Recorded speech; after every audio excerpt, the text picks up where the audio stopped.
Ai. Bom, posso começar então, Ileia? Pode. Beleza.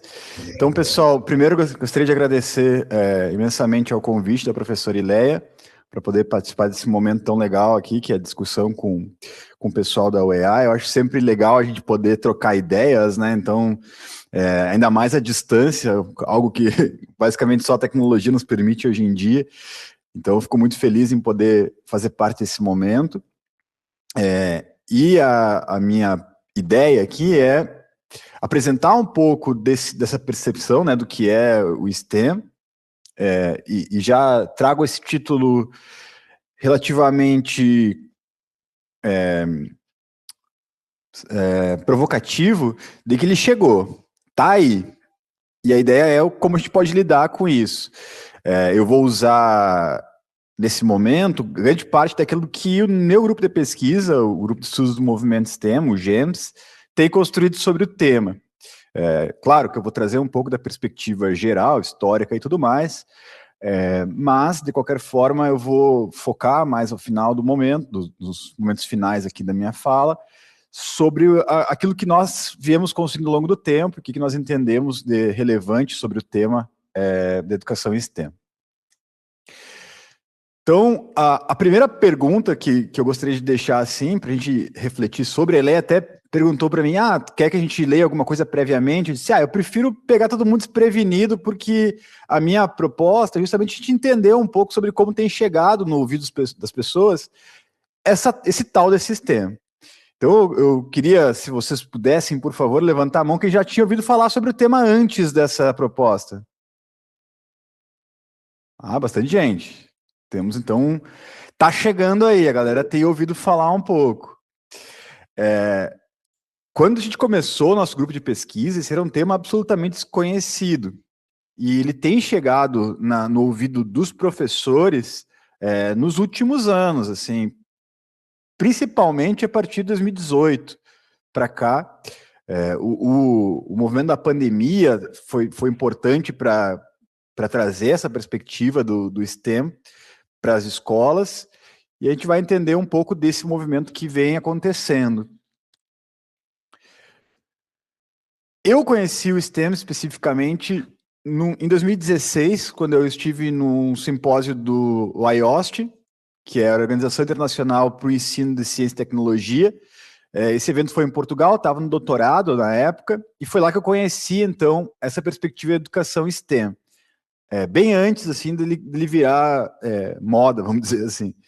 E aí esse tema foi sendo recorrente ao longo da minha trajetória acadêmica, foi aparecendo mais vezes, não era meu tema de pesquisa no doutorado, era outra pegada, mas eu fiquei maturando essa ideia, e quando eu defendi o doutorado, surgiu a oportunidade de um edital da Agência de Fomento aqui do Rio Grande do Sul, e aí eu tinha essa ideia engavetada, pedi para o meu então orientador utilizar o nome dele, que é um pesquisador importante, o professor Luiz Caldeira, para submeter o projeto nesse edital. A gente ganhou o projeto, uma bolsa de mestrado, e surge então o grupo de pesquisa, então o GEMS, que começa a estudar o STEM e esse movimento do STEM na perspectiva mundial. Vou fazer já um paralelo, assim, para entenderem como nasce. Já vou tirar uma pedra do caminho aqui para dizer que, de forma alguma, eu vou ser defensor do STEM, tá? A minha ideia aqui é apresentar a proposta e focar muito nos seus problemas, tá? Essa é a perspectiva. Porque se a gente, como tudo que vem em educação, se a gente olhar só para o que é vendido como bom, a gente esquece das limitações que essa perspectiva pode ter. Então, a gente vai ver aquilo, claro, que o STEM tem potencial, mas olhando de uma forma absolutamente crítica, porque eu acho que esse é o nosso papel como pesquisadores. Então, o STEM nasce nos anos 90, no início dos anos 90, eu coloquei ali uma imagem dos desenhos dos anos 90 para a gente lembrar quando que era os anos 90, né? E ele nasce nos Estados Unidos. Eu acho importante localizar politicamente qualquer perspectiva teórica que a gente vai abordar. E o STEM não é diferente, tá? O STEM surge nas mãos, a sigla STEM surge das mãos dessa fundação, a National Science Foundation, nos Estados Unidos, nos anos 90. E aí a ideia é trazer para as escolas essa perspectiva, pois havia uma forte negação dos alunos pelas áreas de ciência, tecnologia, engenharia e matemática. E o governo estadunidense entendia que isso eram áreas estratégicas para o seu desenvolvimento.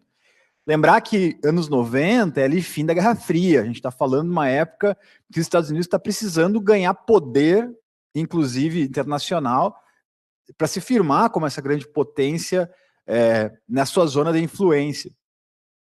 A gente está falando de uma época do fim do governo Bush pai e início do governo Clinton, que é o auge do neoliberalismo estadunidense. Então é um momento onde a gente começa a encontrar com muita força dos Estados Unidos a perspectiva da formação daquilo que é tomado como capital humano. O ser humano como capital, como mão de obra, como fator fundamental para a construção de uma empresa, para a ideia das empresas lidando com os problemas do mundo. Então é nesse berço que nasce o STEM. Então já de cara a gente encontra um problema para aquilo que é educação na perspectiva ibero-americana, latino-americana e principalmente brasileira, que tem uma visão absolutamente diferente do que é educação, e eu imagino que vocês devam entender também da mesma forma. A gente não enxerga os nossos alunos como sendo futuros peões. Não é isso que a gente quer. A gente quer uma formação para além disso, não é? Então, isso já é uma primeira constatação. Esse é o nascimento do STEM. No berço neoliberal, na perspectiva dos Estados Unidos dos anos 90. Então, já percebemos que esse não pode ser a perspectiva que vai invadir as escolas no Brasil, porque senão a gente vai ter uma perspectiva que não tem nada a ver com a educação brasileira, que tem suas características. Rapidamente, esse barco partiu do porto. Rapidamente, essa perspectiva invadiu outros países que tinham essa perspectiva neoliberal forte. Europa e leste asiático, principalmente. Então, a gente vê grandes iniciativas STEM nos países do leste asiático e na Europa. Então, a gente tem Filipinas muito forte no STEM, o Japão e países europeus também muito fortes nessa perspectiva de educação STEM, numa perspectiva curricular do STEM, inclusive. Eu acho que eu não falei ainda, né? Vocês vejam como eu vou colocando os carros na frente dos bois, né? Que STEM é sigla para ciência, tecnologia, engenharia e matemática, né? Essa é a sigla do STEM, o S de ciências, de tecnologias, E de engenharias e M de matemática. Muitas vezes, quando vocês colocam STEM para procurar no Google, por exemplo, o que vai surgir é simplesmente uma junção dessas 4 letras, o acrônimo STEM. STEM como sendo essas 4 áreas, ciência, tecnologia, engenharia e matemática, não necessariamente voltado para a educação. O que nós desejamos, né, no nosso grupo é identificar não o acrônimo, mas a educação diante desses 4 acrônimos. Por isso, educação STEM, educação a partir desses 4 nomes aí. Então, o que dá para entender nasceu nos 90 nos Estados Unidos, num berço neoliberal, foi rapidamente invadindo países de primeiro mundo, principalmente, e então, no início dos anos 2000, já estava tomando, né, de assalto a discussão sobre educação em países de primeiro mundo, principalmente leste asiático e países europeus. E, claro, ganhando grande relevância nos próprios Estados Unidos. Bom, aqui eu coloquei 2 imagens que parecem não casar, mas elas vão se conversar daqui a pouco. A primeira é, cruzar a fronteira para a América Latina pareceria muito simples, porque a gente está sob zona de influência dos Estados Unidos de forma geral. E isso está, hoje em dia, mais claro do que nunca, né? Tendo em vista a grande influência que os Estados Unidos quer ter sobre o Brasil. E por que demorou tanto a chegar no Brasil? Porque, como vocês mesmos me mostraram, muita gente nem conhece o termo, né? Um dos grandes motivos é que o Brasil, né, e a América Latina e os países ibero-americanos é território CTS. Eu acho que se eu falar CTS, vocês conhecem mais do que STEM, provavelmente. Então, CTS, que é o acrônimo, né, para Ciência, Tecnologia e Sociedade. Inclusive com outras variações que vêm ganham força ao longo dos anos 90 e dos anos 2000, como o CTSA, por exemplo, em suas vertentes. Então, aqui a gente tinha uma perspectiva educacional que era muito parecida, em certo sentido, às preocupações que o STEM tinha, que era o CTS. E aí, isso barrou um pouco o STEM de chegar com muita força nas pesquisas brasileiras por um tempo. E digo que ainda é uma barreira para os países ibero-americanos, tá? Porque os pesquisadores mais tradicionais estão mais focados para o CTS do que para o STEM, e eu entendo absolutamente o porquê disso. Em 2006, essa moça, senhora que está aí na foto, Georgette Ackman, cria na dissertação de mestrado dela uma variação do acrônimo STEM chamado STEAM, que inclui nesse acrônimo, né, Ciência, Tecnologia, Engenharia e Matemática, um A de Artes, que fica pouquíssimo claro qual é a razão disso. Ela tenta argumentar que é para dar uma suavizada, não deixar tão duro a ideia de ciência e tecnologia como algo rígido. Ela acrescenta esse acrônimo, é uma proposta dela de acrescentar, então, as artes a esse acrônimo. E ela não faz doutorado, ela termina o mestrado e passa a viver vendendo cursos sobre STEAM. E o STEAM, esse sim, Opa, só um segundinho aqui que eu minimizei sem querer a minha tela.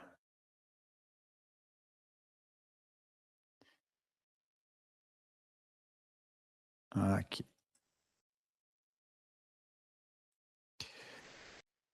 E o STEAM, esse sim, é que começa a receber maior...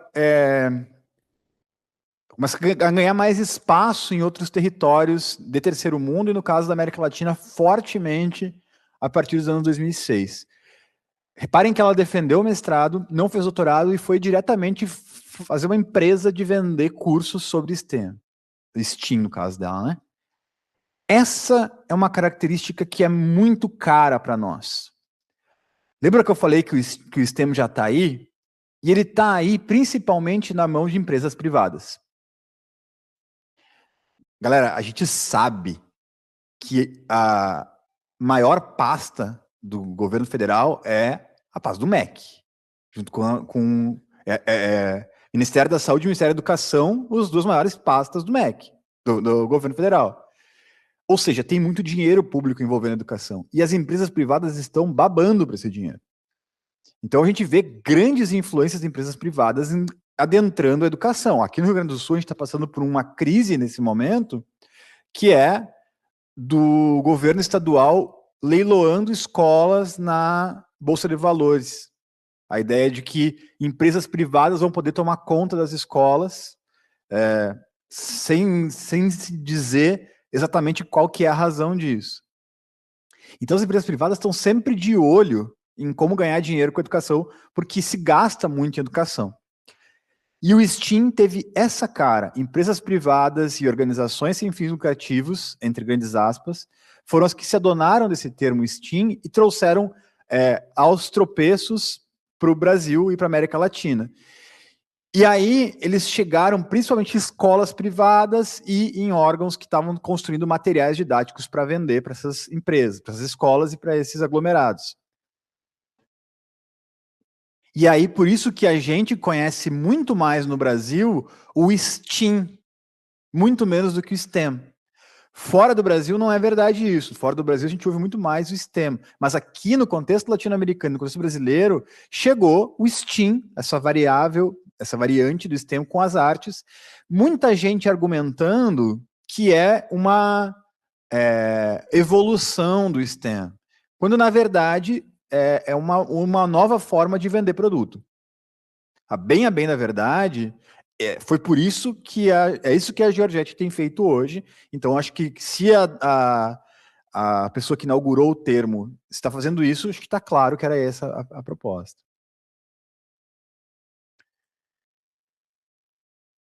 Vejam só, aqui em Santa Maria, hoje, essa é a previsão do tempo daqui de Santa Maria hoje, tá? A mínima 7, máxima 13 graus. Eu imagino que em Manaus não esteja essa temperatura. Eu imagino que vocês estejam com um pouquinho menos de frio do que eu estou.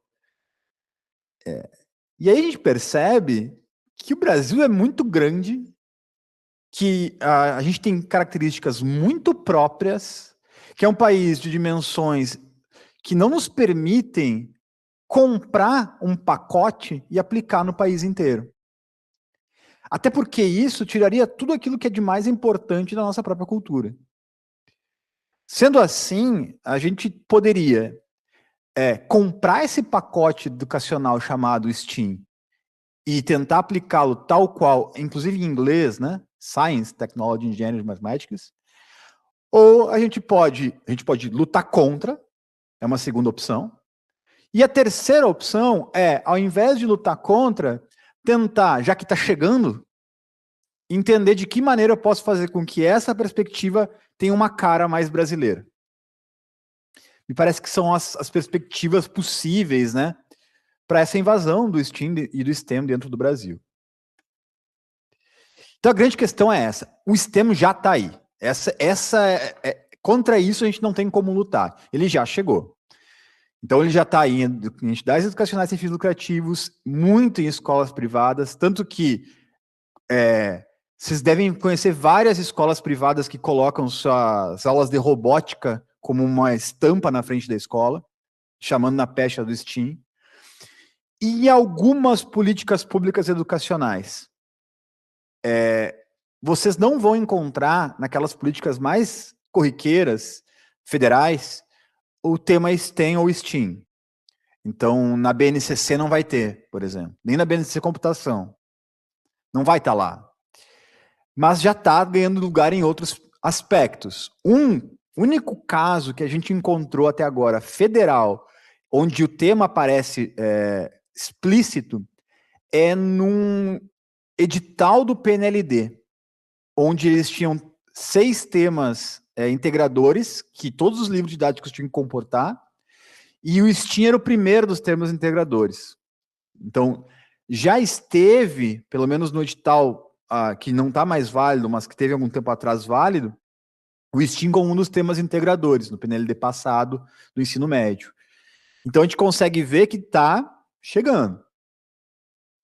O que é curioso é que o PNLD é um programa importantíssimo para o Brasil, mas que as empresas privadas se deleiteiam, porque a gente tem muitas editoras ganhando muito dinheiro com livros didáticos.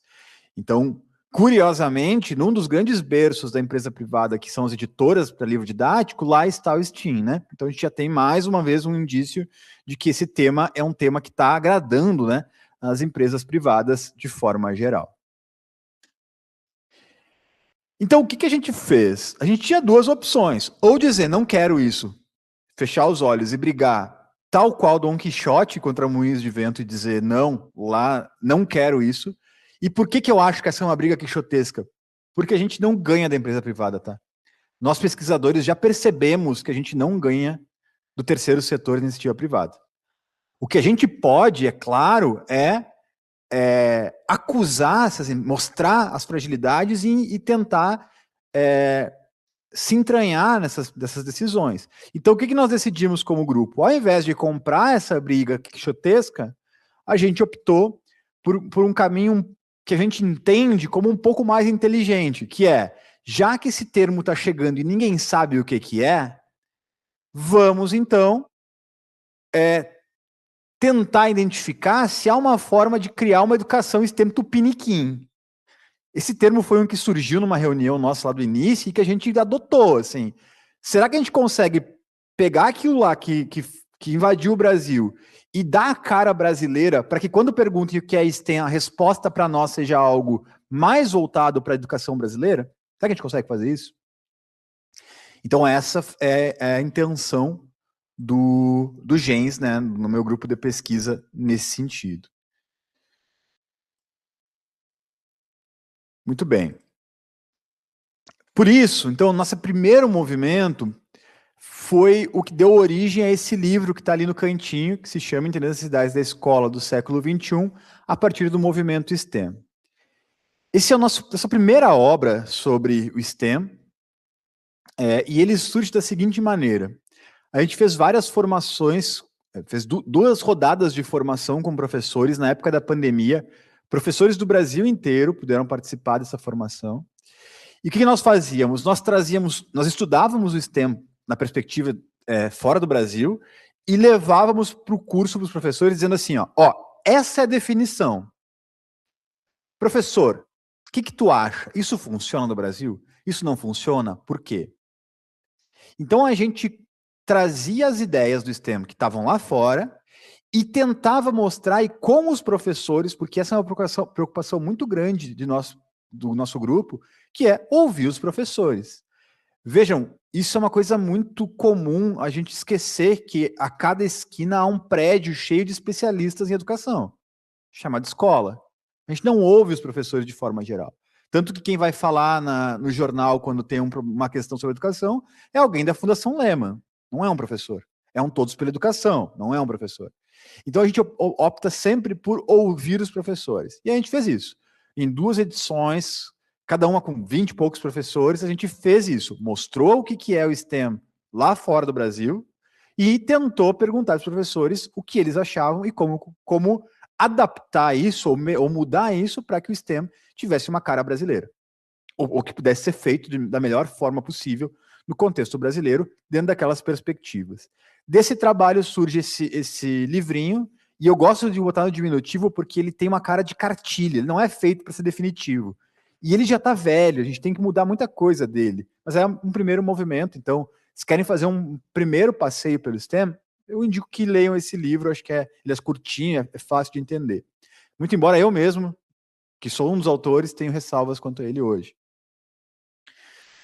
Então essa é a nossa pergunta que nos move, inclusive, como grupo hoje, né? É possível criar uma educação STEM do Piniquim? Reparem que a pergunta não é como transformar a educação STEM numa educação STEM brasileira. Não é essa a pergunta. Porque se a gente chegar no fim desse ano, por exemplo, e disser não tem como fazer um STEM brasileiro, a gente diz que não e vai defender que não exista. A gente está tentando ser responsável para verificar de que maneira a gente consegue, se consegue. Então, daqui em diante, eu vou trazer algumas primeiras decisões que a gente tomou como grupo para definir o que é importante para o STEM dentro do conceito brasileiro. A gente é dos primeiros grupos de pesquisa sobre o tema, então isso nos dá liberdade, desde aquela época, para defender algumas bandeiras que a gente entende importante. A primeira é como chamar o STEM. O que é STEM? Educação STEM? Currículo STEM? Metodologia STEM? O que é isso aí? Então, a primeira decisão que a gente tomou não é metodologia. Isso toda a literatura traz, não é metodologia. Se vocês encontram um material que diz que é metodologia STEM, metodologia STEAM, fiquem com o pé atrás. Porque a literatura sobre o tema sempre aborda que o STEM tem que usar uma metodologia. Preferencialmente metodologias ativas e metodologia... que eu não sei, eu não sou tão fã desse termo, metodologias ativas, mas essas metodologias taxadas de ativas e que se baseiem em problemas. Então, as duas principais são a metodologia da aprendizagem baseada em projetos e a aprendizagem baseada em problemas. Essas duas metodologias são as principais metodologias que vêm acompanhando o STEM ao longo do tempo. Então, não é interessante chamar de metodologia. Se o material diz isso, a gente já pode ficar um pouco de nariz torcido. Dito isso, como é que eu chamo? A gente debateu muito isso, olhou muito para a literatura e optamos por escolher um termo que vem do nosso parente próximo, que é o CTS, que é o movimento CTS. Como ele surge, a gente optou por usar o mesmo termo, movimento STEM, como algo que está em constante movimento, que está se construindo, né? Então, a ideia de movimento é muito importante para nós. Por isso que o logo do nosso grupo, se vocês olharem aqui em cima está ele tem uma noção de movimento, né?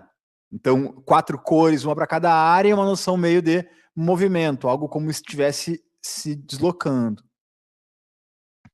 Então, essa é a perspectiva. Por isso que o nome do nosso grupo é Grupo de Estudos do Movimento STEM. Tá? Então, essa é a opção que a gente escolhe para como chamar o STEM. Então, a ideia é um movimento. Essa é a primeira escolha importante que a gente fez. A segunda escolha importante que a gente fez é se chamar, olhar para o STEM e não para nenhum outro dos possíveis acrônimos.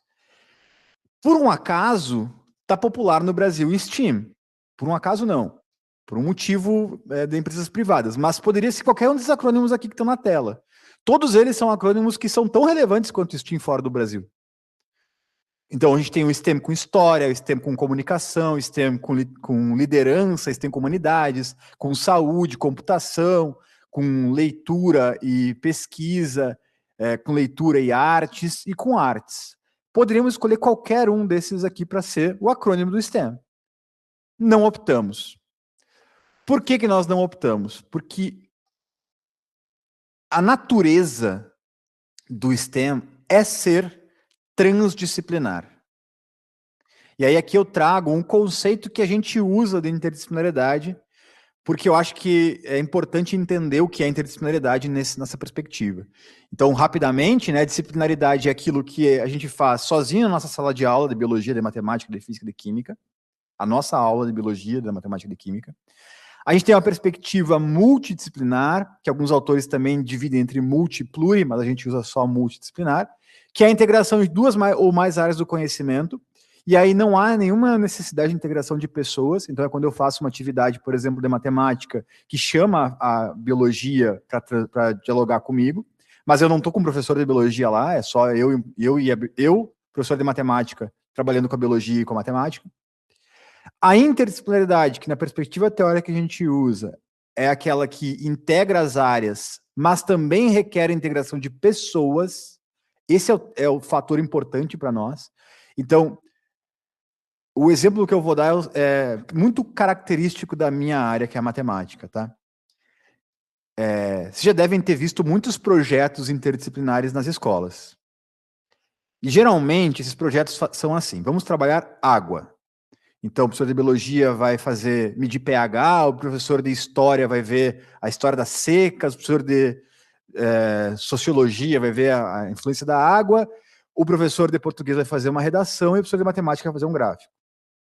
Aí eu vou estudar agora drogas. Então, o professor de geografia vai ver as influências geopolíticas dos cartéis, o professor de biologia vai ver os impactos das drogas no ser humano, o professor de português faz uma redação, o professor de matemática faz um gráfico. O tema que vocês quiserem, sempre acaba o professor de matemática fazendo um gráfico e o professor de português fazendo uma redação. Por que isso acontece? Porque só quem vai entender o real potencial daquele tema naquela área é o cara que entende do tema, ou seja, o professor daquele tema. Então, se eu não envolvo pessoas, o projeto sempre fica empobrecido. Então, para que a interdisciplinaridade aconteça pungentemente, eu preciso de uma pessoa da área.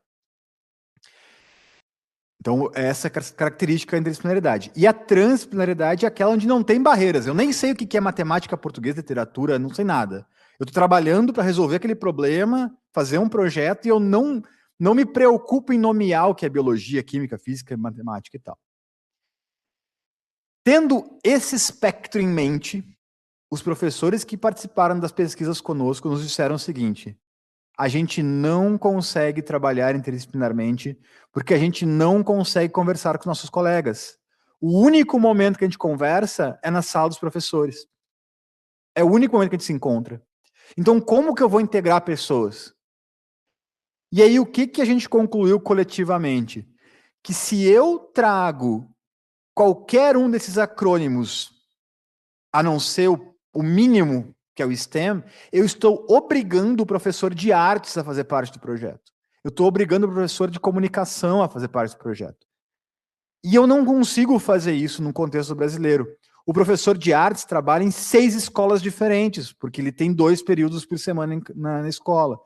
Então, na verdade, a questão de escolher o STEM é uma questão que ela escancara um problema brasileiro, que é o professor trabalha em um monte de escola e não consegue ter o tempo para se dedicar a fazer um trabalho interdisciplinar, ou transdisciplinar, que seria o ideal. Então, o que a gente propõe? Que se tenha o mínimo de áreas possíveis, e todas aquelas áreas que consigam e queiram fazer parte estão mais do que convidadas. Mas eu não quero obrigar nenhuma área, além das 4 áreas básicas, a fazer parte dos projetos STEM. Por isso a gente opta por essas 4 áreas e só. Porque para nós, se incluir outra área, o especialista dessa área tem que fazer parte, senão eu estou reduzindo ele.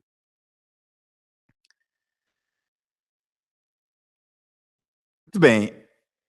Para além disso, a gente encontrou também na literatura um objetivo para a educação STEM, que aqui é o que caracteriza para nós a educação STEM, que é o seguinte: o objetivo do movimento STEM não é simplesmente a formação para o mundo do trabalho, mas fomentar a STEM literacy. A gente está trabalhando na tradução desse termo, porque ele não tem uma tradução para o português ainda, que também constrói um alicerce capaz de oportunizar a democratização das áreas e carreiras STEM, desenvolvendo um conhecimento aplicado mediante a resolução de problemas, com base em um ensino emancipatório, atualizado, interdisciplinar e enfatizando a criticidade, criatividade, comunicação e trabalho colaborativo.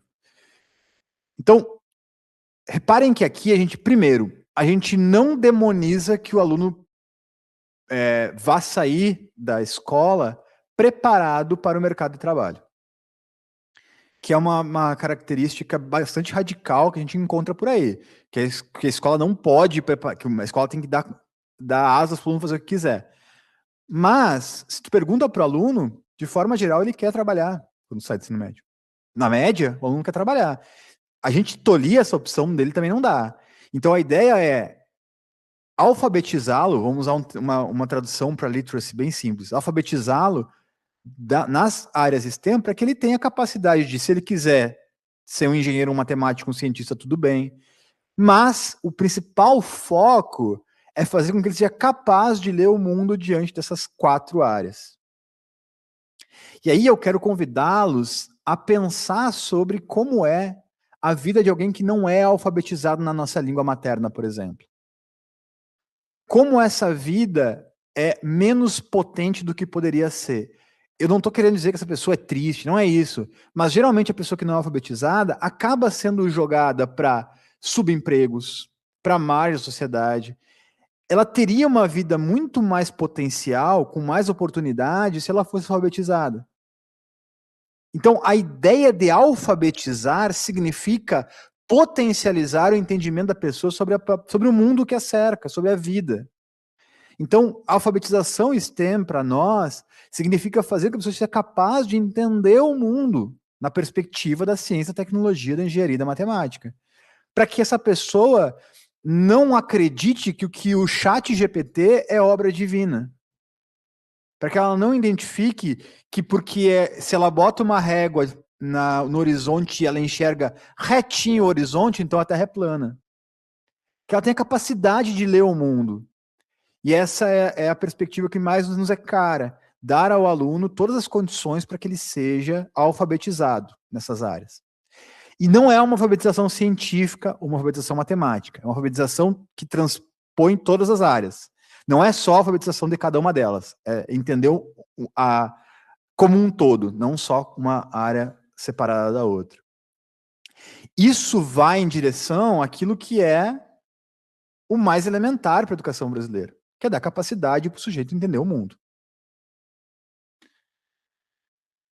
Nessas andanças, nós encontramos esse senhor simpático chamado John Dewey, que é, eu diria assim, um dos 4 autores mais importantes da educação e que ainda é que a gente estuda pouco no Brasil. O John Dewey, ele junto do Freire, do do Vygotsky e do Piaget, eu diria que são os 4 mais influentes, pensadores da educação. E o John Dewey é estadunidense e ele inaugura a ideia da filosofia pragmatista, da prática. E aí, numa das passagens do seu livro, que a gente, inclusive, está estudando com muita cautela no nosso grupo de pesquisa, que é a Experiência e Educação, ele traz essa passagem que eu gostaria de ler na íntegra para a gente entender mais ou menos qual que é o caminho que o meu grupo tem pensado para como o STEM deve acontecer no Brasil, que é, conforme o indivíduo passa de uma situação para outra, seu mundo, seu ambiente se expande, se contrai. Ele não passa a viver em outro mundo, mas em uma parte ou aspecto diferente do mesmo mundo. O que ele aprendeu no processo de aquisição de um conhecimento ou habilidade em uma determinada situação torna-se instrumento para compreender e lidar com a situação posterior. Então, a ideia que nos leva a entender educação em STEM e alfabetização em STEM é gerar experiências que engrandeçam as experiências que seguem. Então, a educação STEM, para nós, nesse momento pelo menos, se pauta na educação que fomenta experiências potentes para as experiências que seguem. Então, nós estávamos discutindo no grupo de estudos na quinta-feira passada sobre o que é devaneio, num trecho que o Dewey coloca. E é justamente, nem era devaneio, era um outro termo, mas enfim, que é justamente essa ideia. Quando o sujeito não consegue encontrar explicações das experiências passadas, ele começa a criar explicações da sua cabeça. Então, o vulcão entrou em erupção porque Deus quis assim. Então, Deus vulcão quis que o meu mundo acabasse. Então, porque me faltou experiências ricas para explicar aquela situação, eu explico de um jeito interno, que é talvez empobrecido para me postar diante da situação. Então, a ideia é criar experiências. Essa é a chave para nós, atualmente, na perspectiva STEM. Então, a ideia é de uma escola, não daquela escola que cria experiências empobrecedoras. Gente, lembrem-se de quais foram as experiências felizes de vocês, as grandes experiências que marcaram a vida de vocês na escola. Definitivamente não foi a experiência sentado com a bunda na cadeira lendo o quadro. Essa experiência é muito fácil. O aluno adora uma aula tradicional porque ele senta o bumbum dele na cadeira e finge que está prestando atenção. Isso é fácil pra caramba. Não gasta 1 grama de caloria. Agora, a experiência que marcou a vida de vocês provavelmente foi a experiência de vocês botaram a mão na massa, construíram, criaram, conversaram, elaboraram, foram protagonistas daquilo que estavam fazendo com seus colegas. Então, a perspectiva do IANA é uma perspectiva que vai na direção de criar, de gastar caloria, de fazer experiência, de mexer, de ser ativo, não de ficar passivo sentado olhando para o quadro, que também gera experiências, mas que são, na perspectiva do autor, não tão potentes quanto experiências que são engrandecedoras, aquelas que eu estou de fato me mexendo. Então, o que é preciso para uma perspectiva STEM enriquecedora? Eu preciso de resolução de problemas. Preciso resolver problemas. Os problemas são me postar como resolvedor de problemas é a chave. Postar o aluno como resolvedor de problemas é a chave. Eu preciso do protagonismo, eu preciso dele fazendo. O professor falando é menos relevante. Eu preciso do aluno no centro da atividade. E eu preciso de construção. Isso é uma coisa que a gente demorou a perceber, mas que a gente precisa do aluno construindo, o aluno fazendo coisas. Eu brinco com os meus alunos da graduação que é o seguinte: a educação que não gasta caloria não serve. A educação que serve é a educação que o aluno cansa. Quando o aluno disser para ti, professor, eu não quero fazer isso, é isso que eu quero que ele diga. Porque ele está cansado já não aguenta mais. É isso que eu quero. Eu quero um aluno cansado. Porque se o aluno só ficou descansado na aula, tá chato, não serviu. Eu preciso dele se mexendo. Então essa é a perspectiva que a gente encontrou, que o aluno tem que construir coisas. Então aqui eu trago um problema que está naquele livro e que a gente vai discutir daqui a pouco se vale a pena ou não. Então vejam só. Deixa eu só tomar um mate antes, porque eu tô com frio, tá? Então diz assim, olá vizinho. Então você recebe uma mensagem no WhatsApp do teu vizinho. Olá vizinho, estou precisando viajar às pressas e gostaria de te pedir um favor. Você poderia cuidar do meu bichinho de estimação? Só precisa alimentá-lo. Ele passa a maior parte do tempo no pátio. Aí tu responde como um bom vizinho, claro, não tem problema, amanhã já passo lá. Aí o vizinho responde, muito obrigado, vou deixar a chave embaixo do tapete. O nome do meu bichinho é Ted, cuidado, ele não gosta muito de carinho na barriga, mas adora abraçar. Então vocês vão no outro dia, felizes e contentes, alimentar o Ted, pegam a chave embaixo da porta, abrem a porta e se deparam com o Ted. Esse que é o bichinho de estimação do vizinho de vocês. Vocês fecham a porta, saem correndo e nunca mais abrem. A pergunta que fica é, como é que eu alimento o Ted através do muro, porque eu não quero dar cara pro Ted, então tem um muro de 4 metros que me separa do Ted, como é que eu crio uma possibilidade para alimentá-lo? Então crio um protótipo numa escala 1/10, eu coloquei isso porque eu fiz essa atividade com uma turma da matemática. Então a ideia aqui era o aluno criar protótipos, então eu entreguei materiais para eles e eles tinham que criar um protótipo. Então alguns criaram catapultas, outros criaram andaimes, então eles foram criando várias coisas. A ideia é que eles tivessem que pensar em como alimentar e o que alimenta um urso. Então eles tiveram que pesquisar também sobre o tema e foram criando então essas propostas de protótipo. Essa foi uma das primeiras propostas que a gente encontrou para esse tema. Isso foi feito numa atividade da Nova Escola, há anos atrás, e a gente usou esse exemplo para no nosso livro. Pergunta: o que vocês acham dessa atividade? Parece legal? Será que os alunos se envolveriam? Parece suficiente, insuficiente? Queria essa reflexão de vocês. O que falta? Eu quero olhar. Lembre-se que eu sempre falei que eu quero ser crítico, tá? O que falta? O que está errado? O que não está bom nessa atividade na perspectiva de vocês? Ou vocês acham legal, maravilhosa, incrível? Querem falar alguma coisa?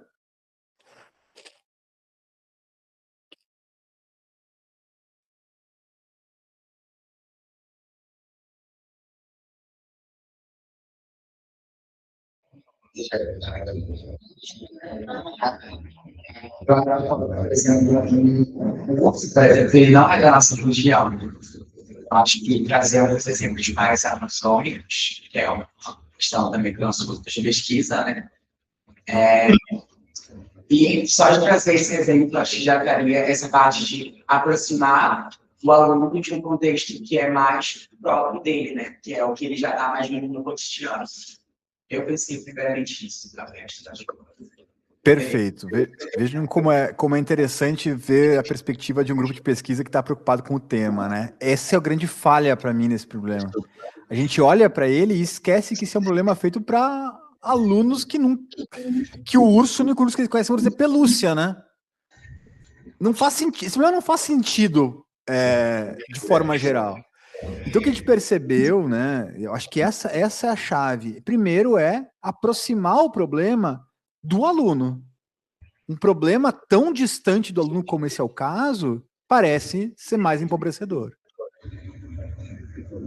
Mais um comentário, pessoal? É isso? Legal. Bom, uma outra questão que a gente percebeu aqui, que além da proximidade do aluno com o problema, é que o problema trazido pelo professor é muito viciado. A gente percebeu que os alunos trazem problemas melhores do que nós. Essa também é outra coisa que só com o tempo a gente foi percebendo. Que quando a gente pede para o aluno trazer o problema é muito mais transdisciplinar, porque a gente está muito fechado na nossa caixa. Então o aluno diz assim, ó, me diz aí qual é um problema para resolver, é uma situação que é mais engrandecedora. Então eu vou dar como exemplo, então, como eu perguntei, né, quais pontos fortes e fracos, eu vou trazer como exemplo um projeto que a gente está desenvolvendo aqui no grupo de pesquisa, que é o seguinte, a gente trabalha no grupo com 3 tecnologias, com Arduino, modelagem 3D e modelagem 2D. A gente fez oficinas com os alunos, a gente trouxe eles para a universidade e pedia para eles, ensinava eles um pouco das tecnologias e fazia o seguinte desafio. Pensem num problema do dia a dia de vocês. De que forma eu posso criar uma roupa que alie essas tecnologias e que possa resolver esse problema que vocês elaboraram, que vocês trouxeram. Eles tinham que pensar no problema e depois tinham que criar uma roupa que aliasse tecnologia para resolver esse problema. Os problemas nos surpreenderam imensamente. Porque a primeira coisa que a gente percebeu é que todos os problemas envolviam questão de saúde. Todos os problemas envolviam questão de saúde. Era construir um monitoramento de temperatura para um bebê. Era criar um sensor. Olha as ideias que os alunos têm, né? Um sensor de inclinação para ver quando meu avô cai. Essa era a ideia do aluno. Era criar um sensor de batimentos cardíacos para uma pessoa. Criar um manguito que lembrasse a pessoa dela se hidratar de tempos em tempos. Todas as perguntas envolviam saúde. E aqui a gente tem, então, nos exemplos, né, a gente tem bem na direita aqui não sei se está na direita de vocês, mas os alunos desenhando o protótipo no portfólio deles, aqui eles estão modelando o modelo 3D que eles iam imprimir, e aqui eles estão construindo são alunos do ensino médio, eles estão construindo circuitos elétricos para o projeto deles. E eles construíram os protótipos dessas roupas. Eles não conseguiram terminar as roupas, mas eles tinham todas as partes prontas por causa do tempo que a gente planejou mal, faltou tempo. E aí, o mais curioso é que ao final do projeto a gente perguntou para os alunos quais disciplinas do colégio vocês viram nessa atividade. Eles só disseram matemática. Nenhum deles disse biologia, sendo que todos os problemas foram sobre saúde. E aí nosso grupo ficou intrigado com isso, por quê, né? E aí o nosso argumento é que foi feito no departamento de matemática. Como vocês podem ver aqui, eu estou com a camiseta do curso de matemática, as portas eles passavam e dizia departamento de matemática, laboratório de matemática. Então eles viam muito mais matemática escrita por aí e nem viram tanto nos projetos, mas eles viam por aí, eles associaram com matemática. Ou seja, para nós, esse foi um movimento genuinamente transdisciplinar, porque eles nem viram que eles usaram um monte de biologia, porque eles pesquisaram sobre qual a temperatura que o bebê, temperatura média do bebê, quando que eu devo avisar a mãe, qual é o batimento cardíaco que deve ser alertado, tudo mais. Eles pesquisaram várias coisas sobre saúde e não colocaram o tema saúde como uma das áreas que apareciam para eles, né? O tema da biologia. Então, muito interessante que o problema levantado por eles é muito mais potente do que o problema proposto por nós, que é mais empobrecedor. Aí aqui tem uma foto do último dia da oficina, que era justamente na Semana do Gaúcho. Então, eles estavam vindo com roupas típicas, né, da Semana Farroupilha. Eles vieram para a aula, para o último encontro do grupo aqui. Então, só para finalizar, né, que eu também quero deixar um tempinho para a gente bater um papo, a ideia, né, a pergunta é como isso está se materializando nas escolas. Hoje, para a gente entender de que maneira a gente pode usar desses artifícios que a escola tem para propor atividades que são mais engrandecedoras na perspectiva STEM. Então, o que as escolas têm ganhado muito? Kits de robótica pra caramba, impressoras 3D e até cortadoras a laser. Essa ideia do Fab Lab, do Maker, da cultura Maker, tem ganhado muito espaço hoje nas escolas. Tanto que projeto de robótica tem a revelia. Aqui em Santa Maria, todas as escolas municipais têm kits de robótica. E os professores não usam a maioria das vezes porque não sabem o potencial daquele projeto, daquele material. Impressoras 3D também estão invadindo as escolas, as pessoas não sabem usar muitas vezes, né? Então, a cultura maker é algo muito associado atualmente à ideia da educação STEM. E a gente aqui no nosso grupo de pesquisa tem usado, então tem tentado identificar de que maneira as ferramentas podem auxiliar na perspectiva da educação STEM, é algo que a gente tem trabalhado. Mas o mais importante não é só com ferramentas ultra tecnológicas que se faz STEM. A gente pode fazer de várias outras formas. Uma questão que a gente tem formulado é de que maneira a gente aproxima o STEM da perspectiva da etno, né? Da etnomatemática, da etnobiologia, ou seja, de que maneira os conhecimentos da cultura local podem colaborar para a gente construir essa alfabetização STEM. Aqui no Rio Grande do Sul é muito comum a ideia da agricultura e da pecuária. Então, como é que os pecuaristas resolvem problemas X? É a gente ir para aquela situação real e utilizar conhecimentos daquela solução do problema para desenvolver, então, essa STEM literacy. Então, tentar aproximar, não só com ultra tecnologias, que é o que se pensa, e o que se vende, porque, gente, os kits de robótica não estão de graça nas escolas, tá? Empresas venderam esses kits de robótica. Por isso que a cultura maker está ganhando força, porque as empresas privadas estão vendendo. Então, as empresas estão vendendo, por isso que os lab makers estão ganhando força, porque as empresas privadas estão vendendo o curso de robótica, vendendo impressora 3D e vendendo todas as atividades por aí. Por isso que elas estão entrando nas escolas. Agora, como é que a gente usa então, esses equipamentos que já estão na escola, já foi gasto? Como é que a gente usa esses equipamentos para criar atividades enriquecedoras, né, na perspectiva de um STEM, mas de um STEM brasileiro, de um STEM que não é estadunidense. Então, aqui estão os exemplos, né, de atividades que a gente tem usado. Eu não sei se vocês todos conhecem essas tecnologias, né? Imagino que a impressora 3D seja o mais comum para todo mundo, né, que está na mídia aí. Embora me incomode muito que a gente vê a impressora 3D hoje quase que só como uma fábrica de souvenir, né? O que a impressora 3D faz? Chaveiro, porta-copo, sei lá, porta-celular, quinquilharias é o que a impressora 3D faz. Ela não constrói coisas que são interessantes, né? Então, por exemplo, assim, aqui no nosso laboratório a gente constrói muito questões, materiais didáticos, modelos didáticos com impressão 3D, que são coisas potentes para a sala de aula, né? Depois a gente tem ali no canto superior esquerdo o Arduino, que é algo que vem ganhando muito espaço nas escolas, que é um material absolutamente barato. Um kit de Arduino é R$100, um kit de Arduino básico. Então é muito barato esse equipamento. E as escolas compram muito aqueles kits Lego, que são milhares de reais aí, porque é mais legal. Mas o Arduino faz tudo que esses kits fazem. E depois a gente tem a cortadora laser, que esse sim é um equipamento mais caro, mas que também é muito potente, assim, na perspectiva do STEM. Aqui eu queria deixar, como a Elete me falado para deixar algumas sugestões de leitura, né? Então aqui tem algumas sugestões de leitura que a gente tem usado bastante no grupo. Então, esse primeiro livro do Bybee, O Caso da STEM Education, é um dos livros que a gente mais usa, descreve várias questões interessantes do STEM, dos desafios do STEM. Aqui a gente tem um livro do English, que também a gente usa bastante, o artigo do English que a gente usa bastante também. Aqui tem o artigo do Pugliese, que eu escrevi errado, eu botei um B que não tem ali, do Pugliese, que é o primeiro trabalho sobre o STEM no Brasil, é uma dissertação de mestrado. Não é modelo para STEM, assim, mas é interessante historicamente. Aqui a gente tem um dos livros dos artigos que a gente publicou.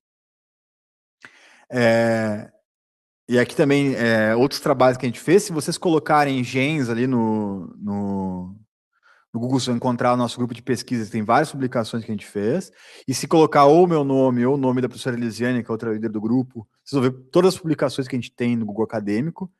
Hoje a Elisiane é quem mais tem dissertações e teses defendidas na área STEM no Brasil, então a gente tem tido bastante publicação, vocês podem encontrar muitas coisas por lá. E é claro, né, fazendo aquele jabazinho, né, vocês podem encontrar nas nossas redes sociais o que a gente tem feito, tanto no Instagram quanto no Facebook, quem usa Facebook ainda. A gente tem, então, essa segunda edição do curso que gerou esse livro, né, Necessidades da Escola do Século XXI a partir do movimento STEM. Vocês têm, então, os e-mails ali, tanto o meu e-mail, que é o daniel.camorrafsm, e o e-mail do Gens, que também vocês podem mandar mensagem por lá, caso tenham alguma dúvida. E, bom, é isso. Gostaria de agradecer mais uma vez, professor Iléa, e estou absolutamente à disposição de vocês aí para perguntas, conversas, bate-papos, que é o que mais nos interessa. Obrigada, Daniel, pela sua fala, foi bem interessante. E aí eu vou ver, para quem queira para fazer uma pergunta, um questionamento. Tem um também que trabalha, né, acho que eu não falei no início, que estão acompanhando pelo Meet também. Estou à disposição para fazer alguma pergunta, se tiver. Alguém, gente?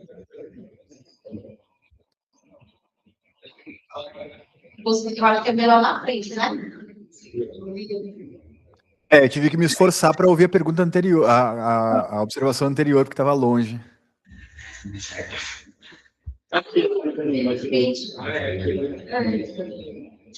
Olá, boa noite. Não vai ficar.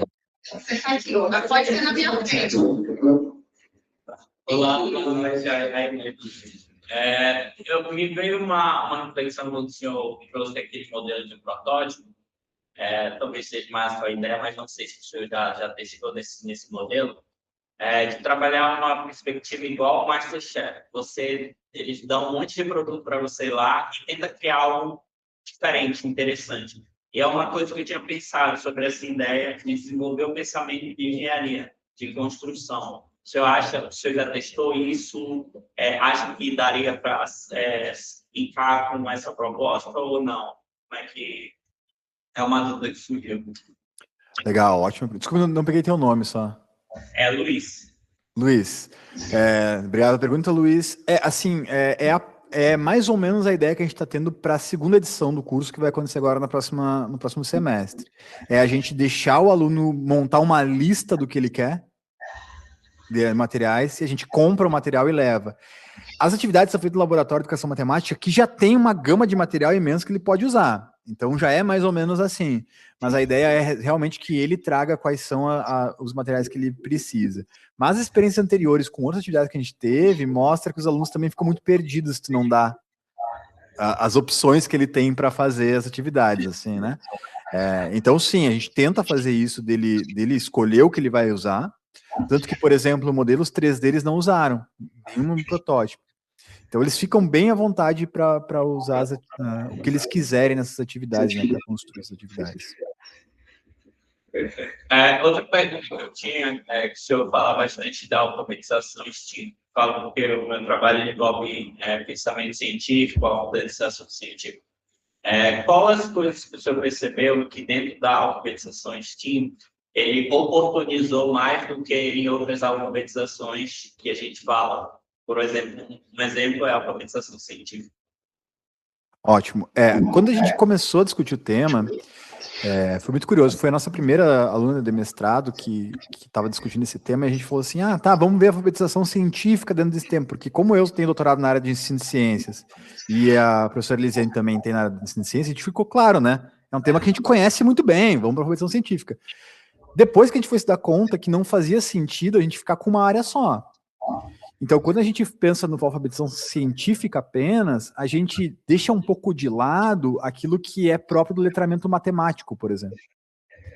Então, na ideia da alfabetização STEM, a gente está pensando que não tem uma alfabetização só, não é só uma das áreas que ele está atuando, porque senão correria o risco de dizer assim, eu tenho que ensinar só matemática, entendeu? Ou só ciências. A ideia é justamente isso que tu falou na questão anterior, dele usar a ideia da engenharia, de criar, desenhar, construir, prototipar, pensar. Então, isso é próprio da engenharia, mas a gente nem está falando que ele tem que usar isso. Então, usar todo o potencial de todas essas áreas numa única alfabetização, sem ter que restringir unicamente a alfabetização científica, por exemplo, que tem um baita potencial e que eu poderia abordar a educação em STEM só na alfabetização científica, por exemplo. Mas a gente entende que dá para fazer um passo diferente, não mais ou menos potencial, mas diferente, que é olhar de uma forma mais transdisciplinar para essa alfabetização das 4 áreas ao mesmo tempo. Acho que essa é a grande questão, assim. Certo, muito obrigado.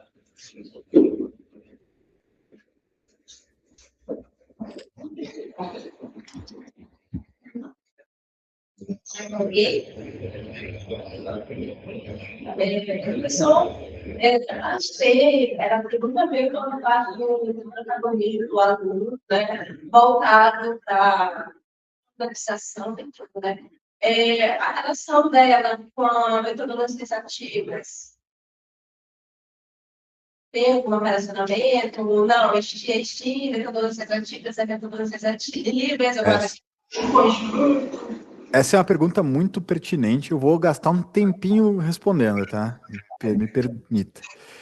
Primeiro, foi das metodologias ativas que a gente encontrou o DUI. O DUI é o pai das metodologias ativas, elas surgem por causa da perspectiva pragmatista, e quando nós estávamos estudando o STEM, a gente percebeu que, como eu tinha comentado lá na apresentação, o STEM não é uma metodologia, ele usa metodologias.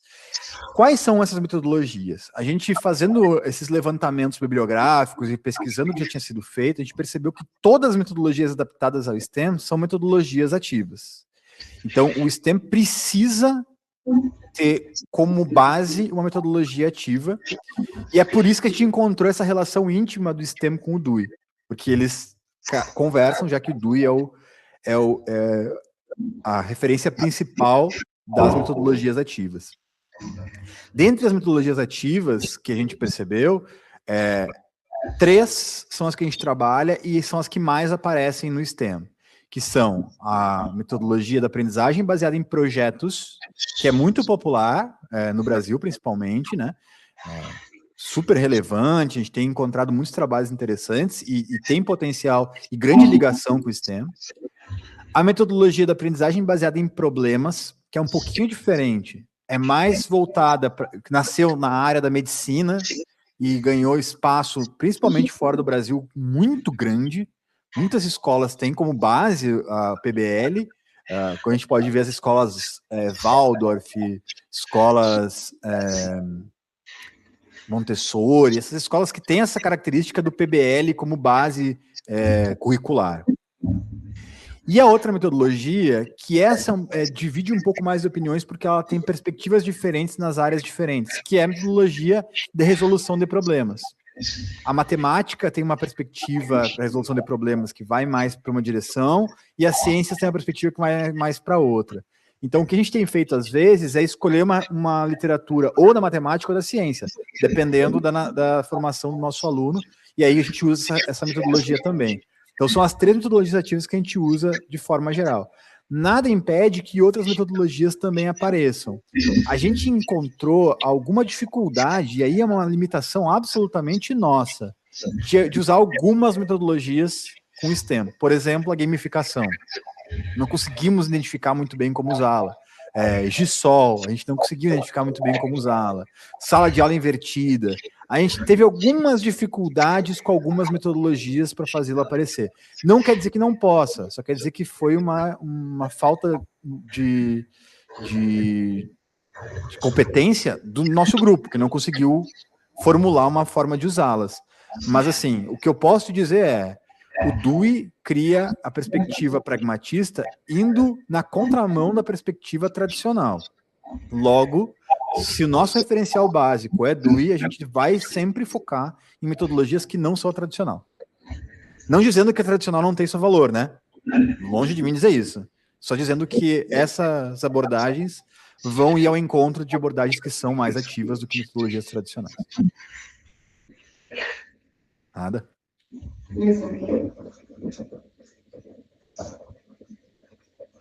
Bem bom. Estou imaginando. Estão dentro de ideias.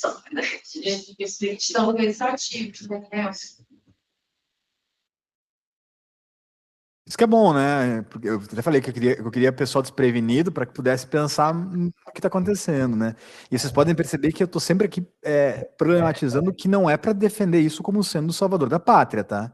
Essa é a pulga que eu quero colocar nas orelhas de vocês. Porque vão tentar vender para vocês como algo que salva a educação. Nada sozinho salva a educação, né?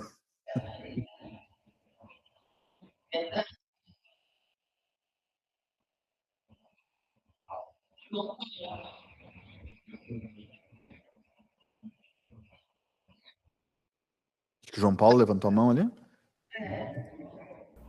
Oi, professor, boa noite. Estão conseguindo me ouvir? Estou ouvindo muito bem. Perfeito. Então, professor, eu sou do Amazonas, também sou do grupo de pesquisa da professora Josefina. A gente também tem um grupo de pesquisa que trabalha com, no nosso caso, é o STEAM.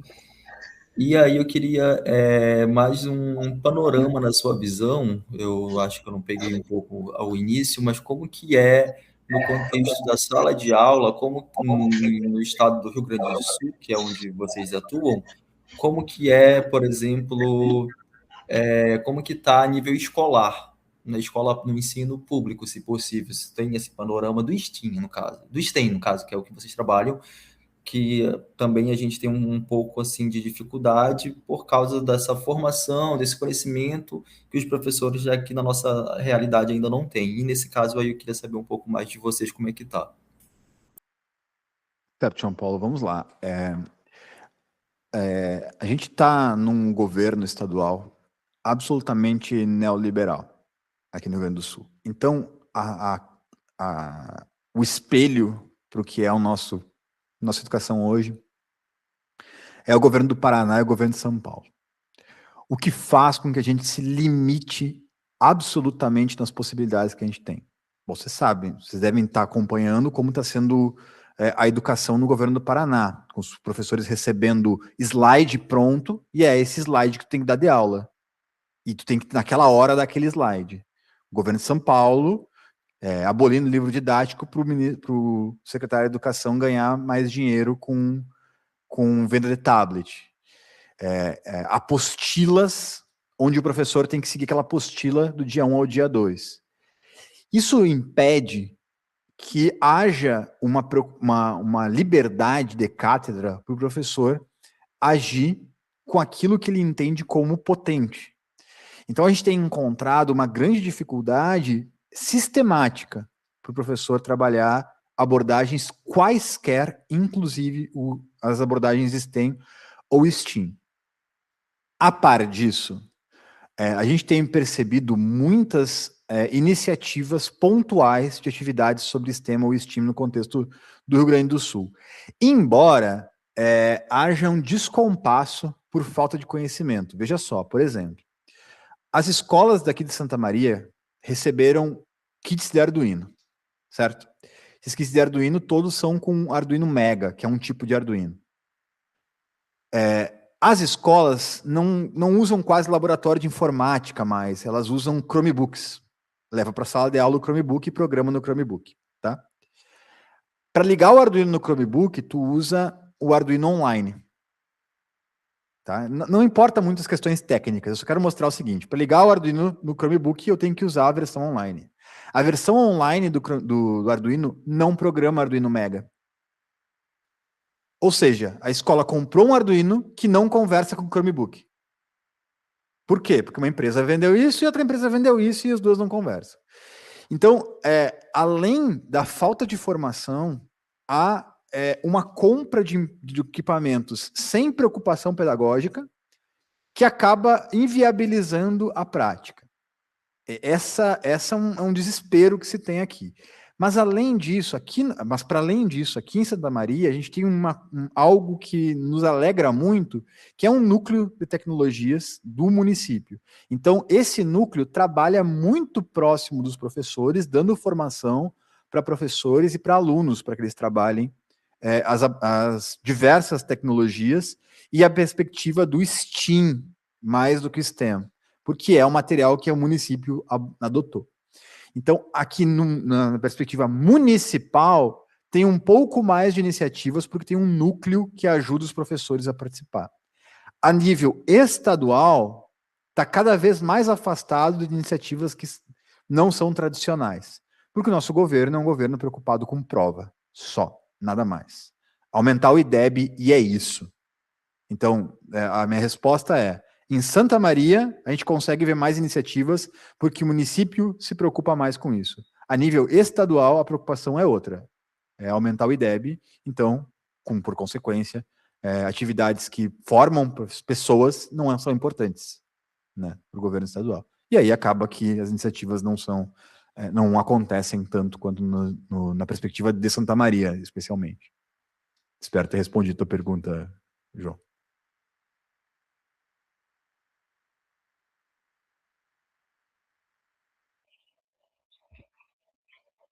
Mais alguém? O horário é bem diferente, né, Daniel? Mas alguém.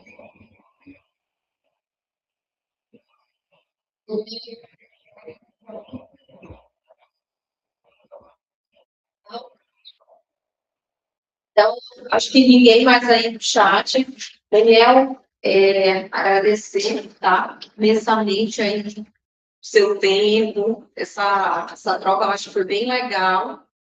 Em breve a gente espera você aqui em Manaus, né? Novamente, e aí ter esse contato com o mundo. Acho que dá para a gente fazer uma foto, que a gente está aqui na TV, mas está projetando com todo mundo aqui, né? E ele lá. E também, quem quiser abrir as câmeras, né? Ligar aí as câmeras.